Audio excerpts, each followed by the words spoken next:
귀한 찬양 감사드립니다. 여러분, 우리 같이 한번 인사를 나눕니다. 주님의 은혜가 여러분에게, 앞뒤 전후 좌우로 한번 주님의 은혜가 여러분과 함께 하시기를 바랍니다. 저를 한번 가만히 주목해 보시기 바랍니다. 이사야를 계속 설교하면서 57장, 58장, 오늘 59장인데 사실은 마음이 좀 답답합니다. 왜냐 그러면 반복해서 이스라엘 백성들의 죄악상을 지적하고 책망하고 고발하는 장입니다. 그래서 57장에서는 하나님께서 입을 닫으세요. 잠잠하세요. 왜냐 그러면 기가 막히세요. 기가 막혀 하셔요. 깨닫는 자도 없고 우상을 향하여 입을 벌리고 우상이 뭔가를 채워줄 줄 알아요. 그리고 우상을 향하여 혀를 내밀어요.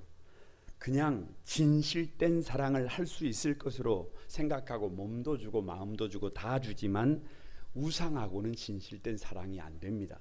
그래서 아무리 몸부림을 쳐도 채워도 채워지지 않으니까 공허한 인생을 살다가 결국은 자기 자식을 도살하는 자리로 내밀고 있는 이스라엘 백성들의 참상을 소개하고 있어요. 그리고 58장에서는 하나님께서 교정하기를 원하세요. 그런 이스라엘 백성들을 좀 바꿔보려고 해요. 그런데 이스라엘 백성들이 자기들 스스로 잘못이 없대요. 자기들 자신은 잘하고 있대요. 아니, 자기들의 믿음은 옳대요. 그런데 하나님이 보실 때 껍데기는 있는데 속 알맹이는 썩어 있대요. 빠져 있대요. 그래서 믿음을 좀 교정하래요. 그래서 바른 믿음이 뭐냐? 하나님이 말씀하시는 바른 믿음이 뭐냐? 다 같이 한번, 내가 원하는 삶이 아니라 하나님이 원하는 삶을 사는 것이다. 교정이에요. 교정. 아니 우리의 삶에서 죄를 굶겨 죽이는 것이래요. 거기에 더 이상 영양분을 주지 않는 것이 바른 믿음이래요. 그렇게 우리의 삶이 교정이 되면 어떤 질병이 찾아와도 치유가 급속할 것이고 기도가 응답이 될 것이고 자녀들을 다시 세워주신대요. 그러면서 바른 삶으로 교정을 요청하십니다. 그런데 오늘 59장을 펼치니까 다시 죄를 경고해요. 왜냐? 자기 자신이 잘못된 것을 알아야, 자기 자신이 뭐가 문제인 것을 알아야, 자기 자신의 죄악을 선명하게 알아야 돌아설 수 있다는 것입니다. 그래서 죄를 경고하시는 것입니다. 여러분, 죄는요 전염성이 강해요. 그래서 죄와 가까이 하면 그 어떤 사람도 장담할 수가 없어요. 죄와 가까이 하면 그 죄의 확장성은 어마어마합니다. 그래서 죄는 뿌리부터 제거해야 합니다. 그러지 않으면 그 죄는 인생을 병들게 하고, 죄는 인생을 고장나게 하고, 죄는 결국 그 사람의 삶을 무너뜨리게 된 줄로 믿습니다. 우리가 살 길 59번째. 여러분, 왜 59번째라고요? 이사야 59장. 다 같이, 죄를 경고하시는 하나님. 다시 왜 죄를 경고하시느냐 그러면 죄에 좀 민감하라는 거예요. 죄에 민감해. 왜요? 멀쩡하던 이스라엘이 하루아침에 전쟁에 져서 바벨론 포로로 끌려가서 70년 동안 종살이를 합니다. 아니 하루아침에 여러분, 이스라엘 민족이 죄의 도구가 됩니다. 믿는 사람도 한순간에 삶의 자리가 붕괴를 해서, 어저께까지는 그렇게 믿음이 좋던 사람이 오늘 사단의 도구가 되어버릴 수가 있어요. 그래서 죄에 대하여 민감해야 된다는 거예요. 여러분, 성령 충만이라고 하는 것은요, 그냥 부릉 떠가지고 자기가 보고 싶은 것, 자기가 하고 싶은 것, 자기가 원하는 삶을 위해서 막 이렇게 돌아다니는 게 그게 성령 충만 아니에요. 성령 충만이 뭐냐 그러면, 성령 충만은 죄가 보여야 해요. 누구 죄가 보여야 해요? 그 옆 사람의 죄가 보이면 곤란해요. 자기 죄가 보여야 하고 자기 자신의 문제가 보여야 사람이 겸손해지고 돌아서게 되고 변화를 갖게 되고 그래서 다른 사람을 귀히 여기게 됨을 믿습니다. 하나님이 원하시는 삶을 비로소 살 수 있어요. 왜 죄를 경고하시는 하나님이냐? 첫 번째가 다 같이 한번 이스라엘의 죄를 책망하는 이사야. 1절부터 8절까지는 이스라엘 백성들의 죄가 뭔지를 이사야 선지자가 낱낱이 책망을 합니다. 여러분 1절을 한번 읽어보세요. 1절 시작. 여호와의 손이 짧아 구원하지 못하심도 아니요 귀가 둔하여 듣지 못하심도 아니라. 자 보세요. 이게 무슨 말이냐 그러면 이스라엘 백성들이 하나님을 향하여 원망을 해요. 원망을 해. 불평을 합니다. 무슨 말이냐?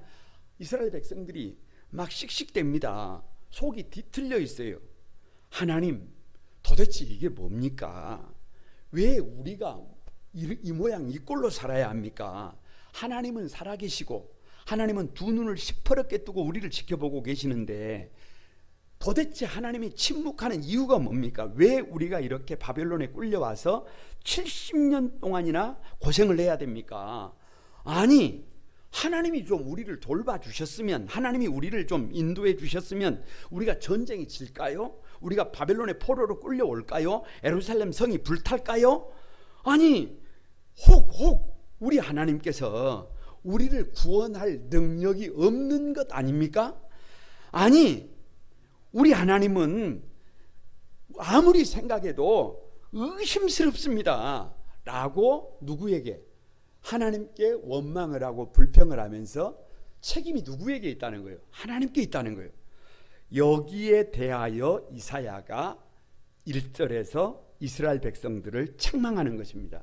여러분 아까 우리가 읽었으니까요, 제가 서론을 읽으면 여러분은 중간에 아니요 아니요 뭐 이게 나와요. 중간에 있는 아니요 아니라만 여러분이 읽어보시기 바랍니다. 두 손을 한번 딱 아랫배에 힘을 주고 여호와의 손이 짧아 구원하지 못하심도, 귀가 둔하여 듣지 못하심도. 뭐가 중요해요? 아니라는 게 중요해요. 아니라는 게. 주목해야 될 게 뭐냐 그러면 아니요 아니라예요. 하나님은 우리를 구원할 수 있어요. 하나님은 우리의 기도에 응답하실 수 있어요. 그런데 왜 구원하지 않느냐? 왜 듣지 않느냐? 왜 말씀하지 않느냐? 왜 얼굴을 돌리시느냐? 도대체 무엇 때문에 하나님이 잠잠하시느냐? 2절이에요. 2절 다 같이 한번 읽어봅니다. 시작. 오직 너희 죄악이 너희와 너희 하나님 사이를 갈라놓았고 너희 죄가 그의 얼굴을 가리워서 너희에게서 듣지 않으시게 함이니라. 오직이래. 오직. 다른 이유가 있는 게 아니에요. 다른 이유 때문에 그러는 게 아니에요. 너희의 죄악이 너희와 너희 하나님 사이를 갈라놓았고 너희 죄가 그의 얼굴을 가리워서 너희에게서 하나님이 귀를 닫았다. 계속해서 반복되는 단어가 뭐냐 그러면 오직 너희의 죄예요. 뭐라고요? 오직 너희의 죄다. 하나님께서 하시는 말씀이 오직 너희의 죄가 우리를 이렇게 만들어버렸다는 거예요. 이스라엘 백성들의 죄를 책망하는 겁니다. 왜 이스라엘이 죄를 책망하느냐? 여러분 여기서 백문일답 한번 하겠습니다. 무조건 답은 이스라엘의 죄 때문입니다. 뭐라고요? 이스라엘의 죄 때문이다. 이렇게 답하시면 됩니다. 왜 이스라엘 백성들이 전쟁에 져서 바벨론의 포로가 되었습니까? 그냥 고민하면 안 돼요. 여기서는 성경이니까 이스라엘의 죄 때문입니다. 왜 여호와의 손이 짧아 구원하지 않는 것처럼 이스라엘을 버려두시는 겁니까? 이스라엘의 죄 때문이에요. 왜 여호와의 귀가 없으신 것처럼 이스라엘 백성들이 아무리 부르짖어 기도해도 응답을 하지 않는 겁니까? 이스라엘의 죄 때문이에요. 왜 여호와 하나님께서 하나님과 우리 사이가 이렇게 멀어져 버렸습니까? 이스라엘의 죄 때문이라니까. 왜 이스라엘 백성들의 얼굴을 가리우고 보지 않습니까? 이스라엘의 죄 때문이라니까요. 그래서 이사야 선지자의 절규가 뭐냐? 여러분 3절을 한번 봐보세요. 3절 같이 한번 읽어봅니다. 시작. 이는 너희 손이 피해 너희 손가락이 죄악에 더러워졌으며 너희 입술은 거짓을 말하며 너희 혀는 악독을 내밀어. 이스라엘 백성들의 죄 때문이라고 하는지 이유를 밝히고 있는데요. 여러분 손으로 한번 봐보세요. 성도들의 손에 피가 묻었다는 거예요. 아니, 성도들의 손에는 피가 묻어야 해요. 무슨 피냐? 사람을 살리는 피가 묻어야 해요. 사람을 살리고 사람을 세우고 사람을 구하기 위해서 피를 흘려야 해요. 그 피가 묻어 있어야 해요. 하나님의 백성들에게는. 그런데 이 손에 그 피가 아니에요. 그 피가 아니라 하나님의 선민인데, 하나님의 백성인데, 그 손에 묻은 피가 뭐냐 그러면 다른 사람을 죽이려고 하는 거예요. 다른 사람에게서 자기의 이득을 취하기 위해서 다른 사람이 흘리는 피, 다른 사람에게 흘리게 한 피가 누구 손에 묻어 있는 거예요? 내 손에 묻어 있는 겁니다. 이것을 경고하는 거예요. 너희 손가락이 제약이 더러워졌다. 여러분, 사람이요, 한 번 묻히기가 어렵지, 한 번 죄와 손을 잡고 나면 그 뒤부터는 그냥 다음은 쉬워집니다. 한 번 죄를 짓기가 어렵지, 한 번 짓고 나면 그 뒤부터는 뭐예요? 그냥 아무것도 아니에요. 처음에는 죄를 지으면 이래요. 그래도 내가 성도인데 하나님, 양심의 가책이 있어요. 불편해요. 죄송스러워요. 송구스러워요. 그래도 제가 목사잖아요. 그런데 죄를 짓고 나면, 처음에 죄를 짓고 나면 죄송스럽다니까요. 송구스럽다니까요. 가슴이 아프다니까요. 그런데 한 번이 두 번 되고, 두 번이 세 번 되고 나면, 반복되고 나면 그것이 죄인 줄을 몰라요.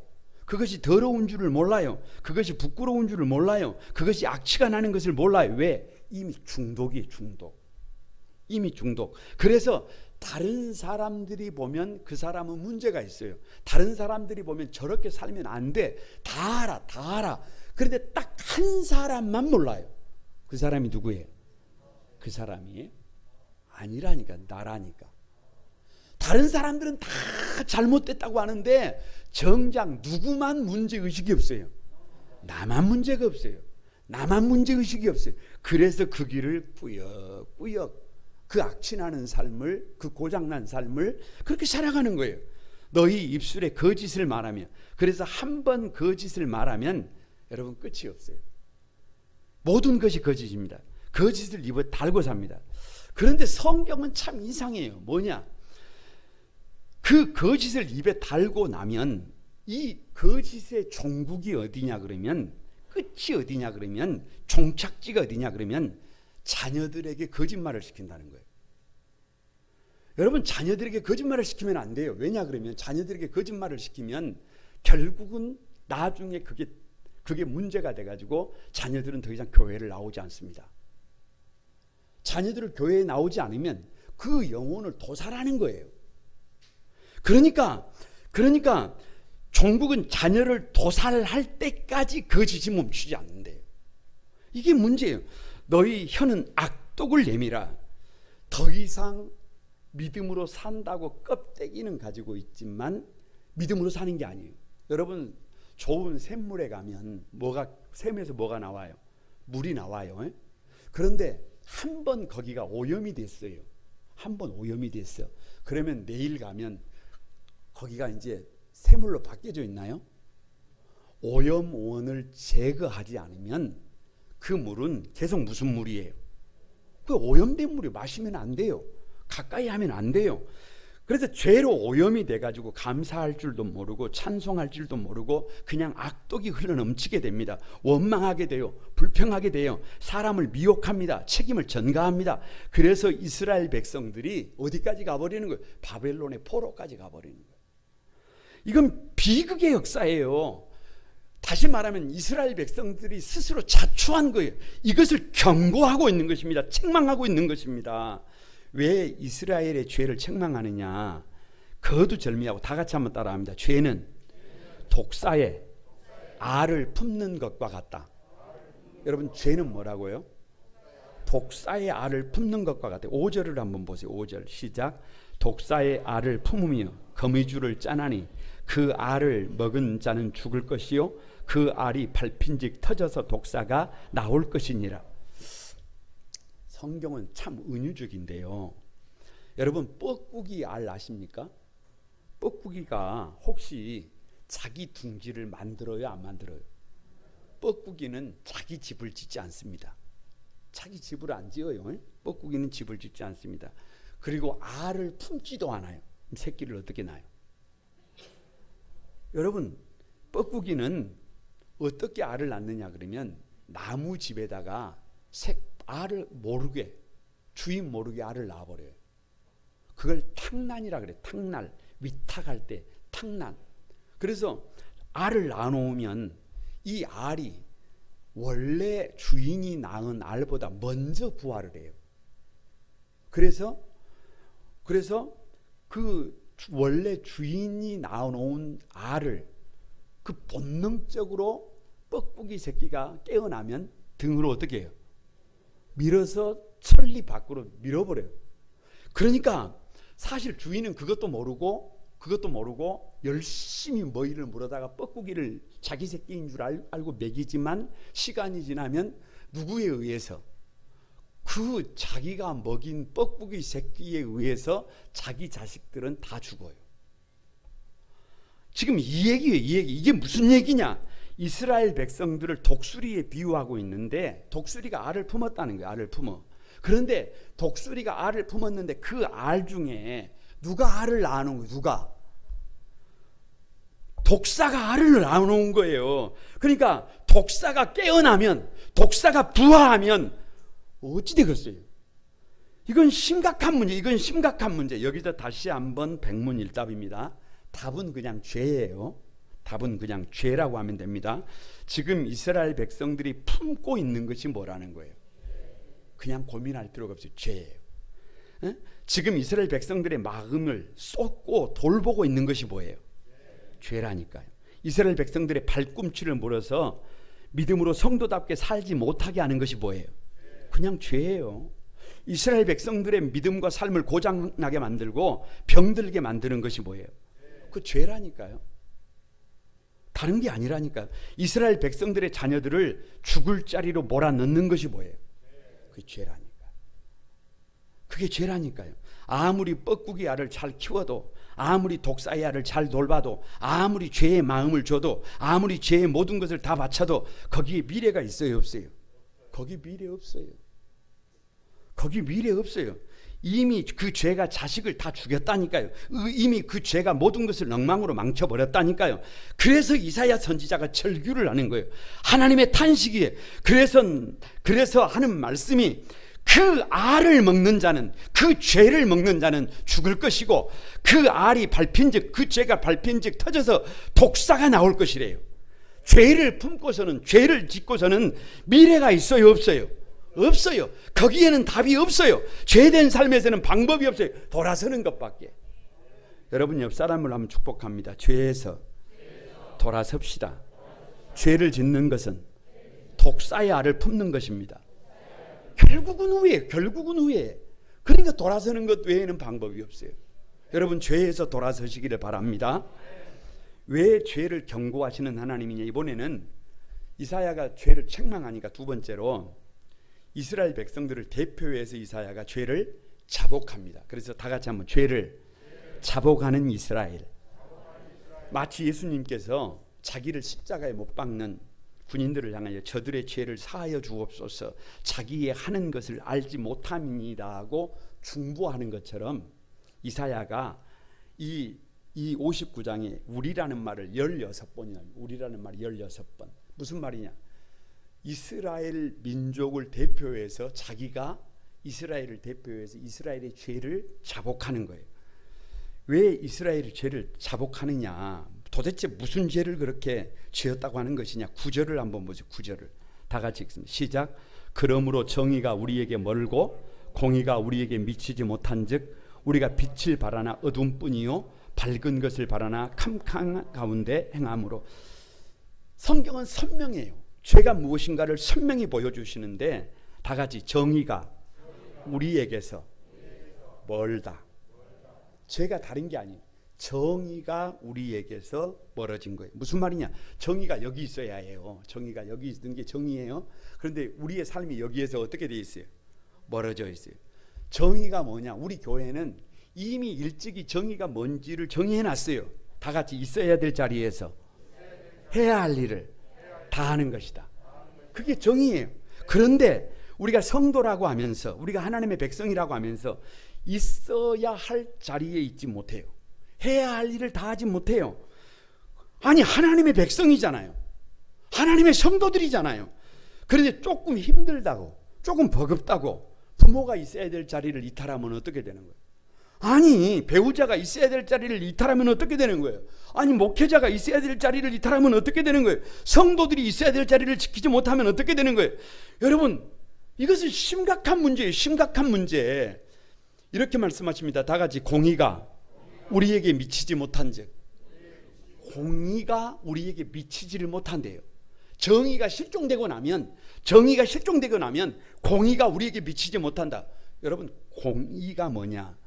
공의는 간단해요. 그냥 예수 그리스도예요.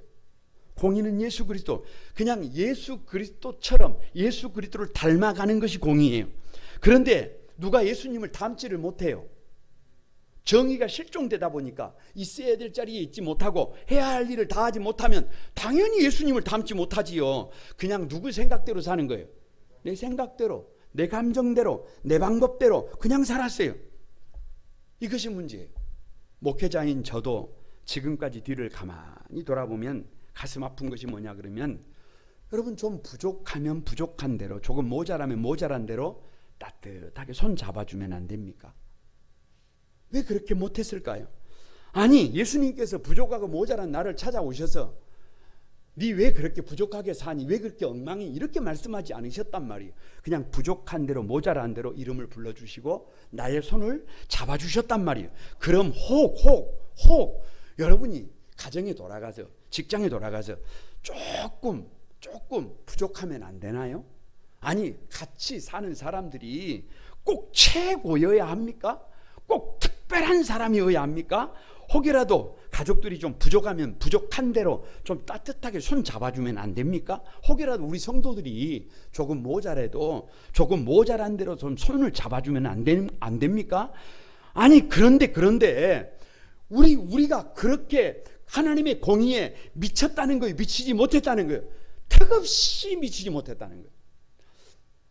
저는 우리 교회의 한 집사님을 압니다.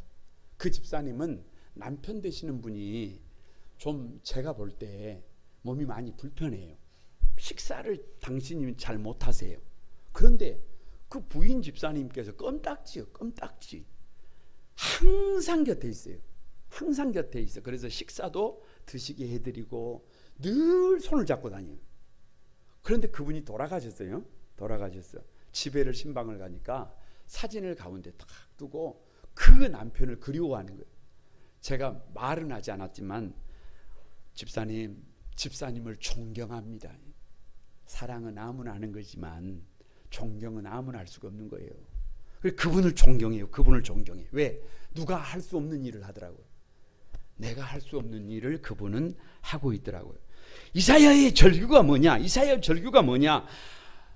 이 공의에 미치지 못하면 아무리 밝은 것을 바라나 우리의 인생은 캄캄해진다는 거예요. 이 공의에 미쳐야, 예수 그리스도를 닮아야 우리가 생각하는 것보다 환한 삶을 살게 될 수 있을 것을 믿습니다. 그런데 그렇게 살지 못하는 것이 누구의 모습이라는 거예요? 지금 이스라엘의 모습이라는 거예요. 왜 죄를 자복하는 이스라엘이냐? 10절의 말씀에 보면 이렇게 되어 있어요. 여러분 한번 같이 봅니다. 우리가 맹인같이 담을 더듬으며 눈 없는 자같이 두루 더듬으며 낮에도 황혼때같이 넘어지니 우리는 강장한 자 중에서도 죽은 자 같은지라. 이사야의 고백이 뭐냐? 이스라엘의 지금 상태가 영적으로 그냥 눈이 어두워진 맹인이라는 거예요. 시각장애인이라는 거예요. 그러니까 본인들은 환하게 보고 지금 잘 살고 있다고 하는데, 이사야의 경고가 뭐냐? 이사야의 지금 자복이 뭐냐 그러면 그거예요. 누구의 눈이 어두워져 버렸습니다. 우리가 눈이 어두워져서 옳고 그름을 분별을 해요, 못해요? 지금 못하고 있다는 거예요. 아니, 여러분, 이게 무엇이 문제인지, 이게 무엇이 잘못됐는지를 전혀 구별을 못하고 있다는 거예요. 맹인의 특징이 뭐예요? 앞에 나무가 있어도 장애물이 있어도 여러분 앞에 귀한 것이 있어도 존귀한 것이 있어도 그걸 구별을 해요? 못해요? 그걸 못하는 거예요. 그런데 지금 누가 그러고 있다는 거예요? 이스라엘 백성들이라는 거예요. 왜요? 영적인 세계를 보지 못해요. 세상만 보고 있어요. 환경만 보고 있어요. 하늘을 보지 못해요. 땅만 보고 있어요. 그래서 시각장애인들이 어려움을 겪는 것처럼 이스라엘 백성들이 강한 자지만 죽은 자 같은 삶을 살고 있다는 거예요. 왜 강한 자예요? 하나님께서 이스라엘을 택하셨잖아요. 하나님께서 이스라엘을 부르셔서 핫비루를 히브리가 되게 만들었잖아요. 여러분 역사의 주체가 되게 만들었잖아요. 주인공이 되게 만들었잖아요. 그런데 지금 어떻게 산다는 거예요? 지금은 전쟁에 져가지고 포로로 끌려가가지고 죽을 고생하고 있는 거예요. 이 이유가 뭐라는 거예요? 눈이 어두워져 버렸다는 거예요. 그런데 지금 이스라엘 백성들은 무지한 소경 같은 인생을 살고 있다는 거예요. 어디에서 와서 어디로 가는지 몰라요. 우리는 하나님으로부터 왔고 하나님의 백성으로 살다가 하나님께로 갈 것입니다. 다시 하나님 앞에 우리는 서야 해요. 그런데 뭐가 없어요? 그 믿음이 없어요. 그 확신이 없어요. 그러니까 어디만 보는 거예요? 세상만 보는 거예요. 그래서 믿음 없는 자로 삽니다. 믿음 안에서 죽은 자 같은 삶을 삽니다. 아니 성도가 아닌 것 같아요. 믿음 없는 불신의 삶을 삽니다. 하나님의 뜻이 아닌 자기 생각대로 자기 고집대로 살아갑니다. 그래서 하나님 없이 사는 이스라엘의 비참한 실상을 이사야가 우리라고 하는 포괄적 개념으로 하나님 앞에 자복을 하고 있는 것입니다. 왜 죄를 자복하는 이스라엘이냐? 도대체 죄가 뭐냐? 여러분 11절 한번 봐보세요. 11절 다 같이 시작. 우리가 곰같이 부르짖으며 비둘기같이 슬피 울며 정의를 바라나 없고 구원을 바라나 우리에게서 멀도다. 여러분 혹 곰이 우는 거 보셨어요? 아마 보셨을 거예요. 요즘 어떤 시대인데 안 보셨겠어요? 곰은요 울 때 이렇게 웁니다. 곰은 고개를 들어요. 고개를 들고 손으로 어디를 막 쳐요. 가슴을 막 쳐요. 한번 해보실래요? 아니 여러분 이게 심각해요. 곰이 울부짖으면요 온 천지가 울립니다. 곰은 우리가 상대할 수 있는 존재가 아니에요. 집체만 합니다. 그런데 그 곰이 고개를 들고 가슴을 치면서 막 물어보세요. 그러면 온 천지가 진동을 해요. 그런데 이사야 선지자가 누구처럼? 그렇게 곰처럼 울부짖는 거예요. 가슴을 치면서 울부짖는데 지금 천지가 막 진동을 하는 거예요. 이사야 선지자가 그렇게 진동을 시키고 있는 거예요. 이스라엘 백성들이 깜짝 놀랐어요. 왜냐 그러면 문제 없이 의식 없이 살았단 말이에요. 내 죄가 뭔지 모르고 살았단 말이에요. 그런데 이사야 선지자가 이스라엘 백성들의 죄가 태산이라는 거예요. 그래서 거기서 돌아서지 않으면, 거기서 회개하지 않으면 미래가 있다는 거예요? 없다는 거예요? 없다는 거예요. 거기다가 여러분 비둘기같이 슬피 운대요. 제가 하나 물어볼게요. 팩트 체크. 비둘기는 더럽다, 깨끗하다. 아니. 더러움의 상징이다, 깨끗함의 상징이다. 비둘기는 순결의 상징이잖아요. 그러니까 누가 아무리 봐도 이사야 선지자는 뭐한데?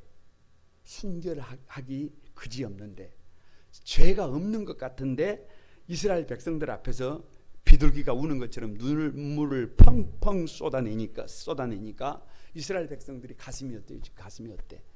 가슴이 어때요? 아, 우리가 잘못했구나. 아니 도둑놈이 와가지고 펑펑 쏟으면 그러지 않는다니까. 그런데 선지자 이사야가 와서 눈물을 쏟으니까 누구에게 문제가 있구나, 우리에게 문제가 있구나, 이걸 알게 되는 거예요. 그래서 12절을 보세요. 12절 다 같이 한번 읽어봅니다. 시작. 이는 우리의 허물이 주의 앞에 심히 많으며 우리의 죄가 우리를 쳐서 증언나오니 이는 우리의 허물이 우리와 함께 있음이라 우리의 죄악을 우리가 아나이다. 여러분 12절 한 절에서 우리라는 말이 7번 나와요. 7번. 그러니까 무슨 말이에요? 우리는 다 죄인이라는 거예요. 우리는 나 한 사람이 아니고 옆 사람 좀 봐보세요. 그냥 다 우리예요. 우리는 다 뭐라는 거예요? 우리는 누구 할 것 없이 우리의 허물과 우리의 죄를 반복적으로 고백하고 있잖아요. 무슨 말이에요? 이 고백이 살 길이라는 거예요. 이 고백이. 누가 죄인입니다. 우리가 죄인입니다라고 하는 이 고백이 모든 것이 누구 때문입니다. 우리 때문입니다. 왜요? 우리는 여호와를 배반했다니까요. 믿는다고 하면서 믿음으로 살지 못했다니까요. 그래서 거기서 살 길이 뭐냐? 우리가 죄인인 것을 고백할 때, 자복할 때, 하나님의 품으로 돌아갈 때 거기서 살 길이 있다니까요. 옆 사람에게 한번 축복합니다. 죄를 회개합시다. 하나님의 품으로 돌아갑시다. 있어야 될 자리에서 해야 할 일을 다 하지 못했습니다. 누구처럼 울어야 해요? 곰처럼. 누구처럼 울어야 해요? 비둘기처럼. 그렇게 자복할 때 하나님이 저와 여러분을 살리실 것을 믿습니다. 왜 죄를 경고하시는 하나님이냐? 세 번째로, 그런 이스라엘을 구원하신 하나님이에요. 여러분, 왜 이스라엘을 구원하시는 하나님이냐? 15절 한번 봐보세요. 15절 같이 한번 읽어봅니다. 시작. 성실이 없어짐으로 악을 떠나는 자가 탈취를 당하는도다. 여호와께서 이를 살피시고 그 정의가 없는 것을 기뻐하지 아니하시고. 자 보세요. 여기서 여호와께서 일을 하고 계신데요? 살피시고라고 그러잖아요. 그러니까 지금 이사야가 이스라엘 백성들의 죄를 책망하는 것도 보고 계시고, 이스라엘 백성들이 자복하는 것도 보고 계시고, 일거수일투족을 하나님께서 보고 계세요. 우리 안고 일었음을 보고 계세요. 이스라엘 백성들이 바벨론의 포로로 끌려가가지고 거기서도 자기들이 잘못을 모르고 원망하고 불평하고 책임을 전가하고 있는 것을 보고, 이렇게 모든 것을 보고 지켜보고 계신 거예요. 그런데 이 15절에요, 특별히 하나님의 시각이 어디에 머물러 있냐 그러면 15절 하반절에 그 정의가 없는 것을 기뻐하지 아니하시고요. 하나님의 시선이 어디에 꽂혀 있어요?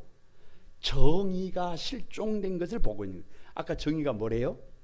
있어야 될 자리에서 해야 할 일을 다 하지 않는 것입니다.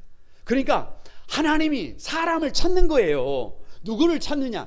있어야 될 자리에서 해야 될 일을 다 하는 사람을 찾는 거예요. 있어야 될 자리에서 해야 할 일을 다 하는 공동체를 하나님이 찾는 것입니다. 그런데 있어요, 없어요? 없다는 거예요.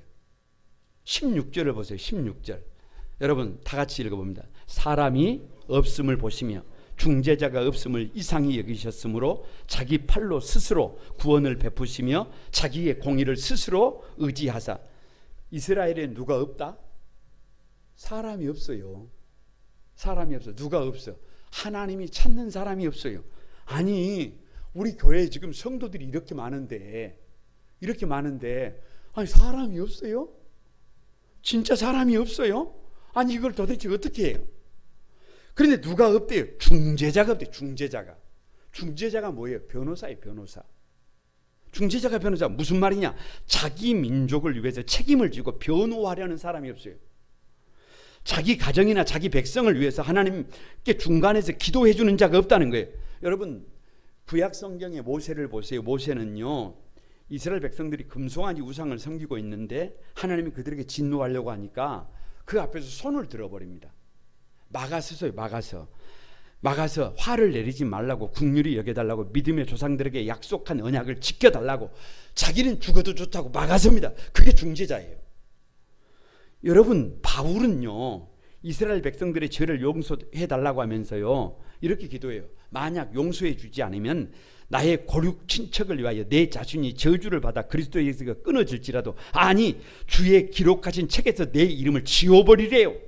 그러니까 내가 저주를 받아도 좋고 내가 지옥에 떨어져도 좋고 내가 생명책에서 지워져도 좋으니까 누구를 불쌍히 여겨달래요?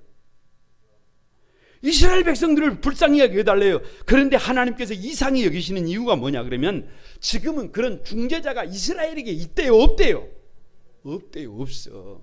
아니 지금 우리 시대에 그런 중재자가 있대요, 없대요? 없다 그러잖아요. 여러분 부모가 자녀의 중재자가 되지 않으면 누가 됩니까?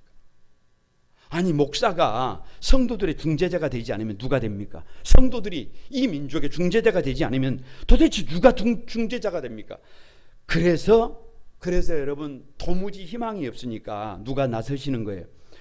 자기의 공의를 스스로 의지해서 하나님께서 직접 개입하시는 겁니다.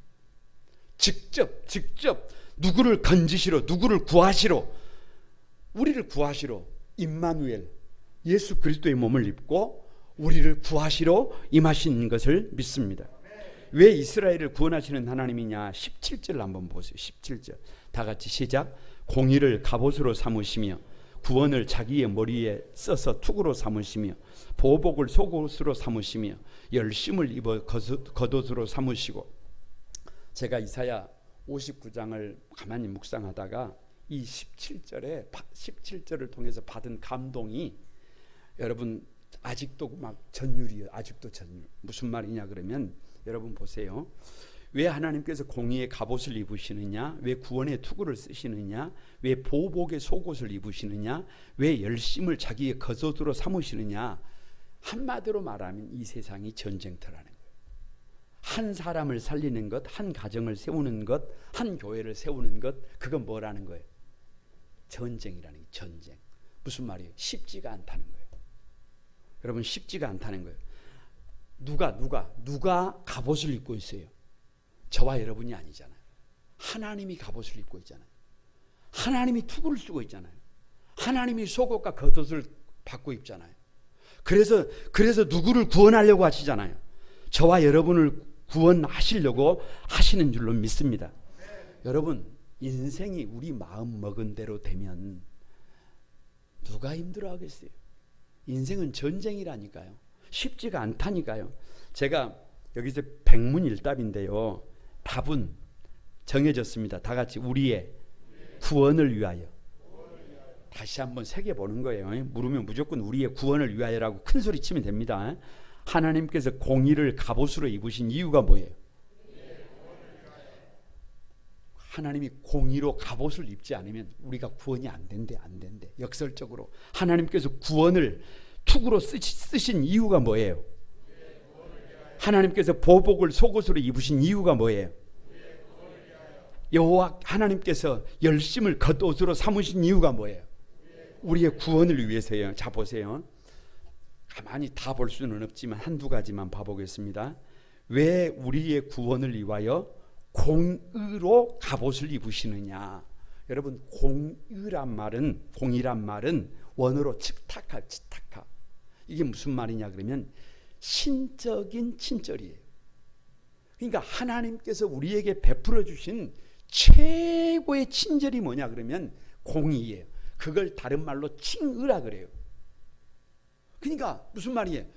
죄가 있어도 우리를 불쌍히 여기시고 다시 말하면 불쌍히 여기시고 우리를 구원해 주시는 거예요. 그게 신적 친절이에요. 그게 뭐예요? 예수 그리스도라니까. 예수님이라니까요. 우리에게 문제가 없는 것이 아니라 문제가 있어요. 문제가 있다고 포기하는 것이 아니에요. 예수 그리스도를 누가 갑옷으로 입으시고 하나님께서 갑옷으로 입으시고 아무리 우리가 뭘 잘못해도 사단이 저 인간 저거 사람 아니다. 저 인간 저래 가지고는 답이 없다. 아무리 참소를 해도 하나님께서 예수 그리스도를 갑옷으로 입으시고 그 말을 듣는 거예요? 안 듣는 거예요? 안 듣고 누구를 구원하시는 거예요? 저와 여러분을 구원하시는 거예요. 그래서 우리가 구원받는 거예요. 왜 우리의 구원을 위하여 다 같이 보복을 속옷으로 삼으시느냐? 저는 여러분 이 말씀을 묵상하다가 울었어요. 왜냐 그러면 여러분 옷을 입을 때 가장 먼저 입는 옷이 뭐예요? 뭐들어 물어봐요. 그게 속옷이지. 그러면 하나님께서 이 일을 하실 때 가장 먼저 하는 게 뭐예요?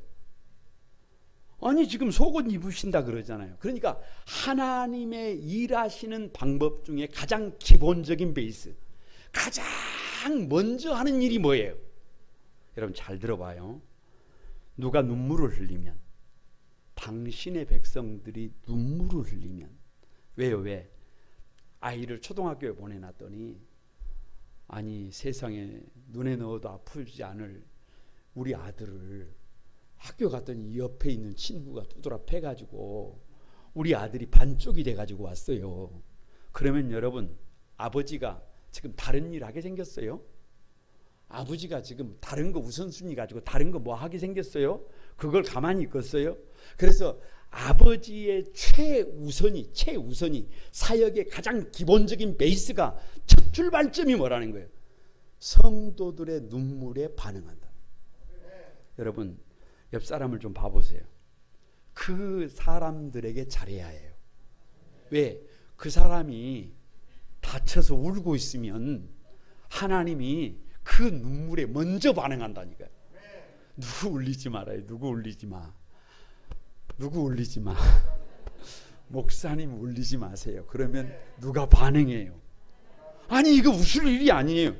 여러분 성도들이라고 해도 그동안에 얼마나 많이 믿음으로 살려고 몸부림치는데 수치를 당하고 멸시를 당하고 여러분 핍박을 당하고 환난을 당했겠어요. 누가 알아주지 않잖아요.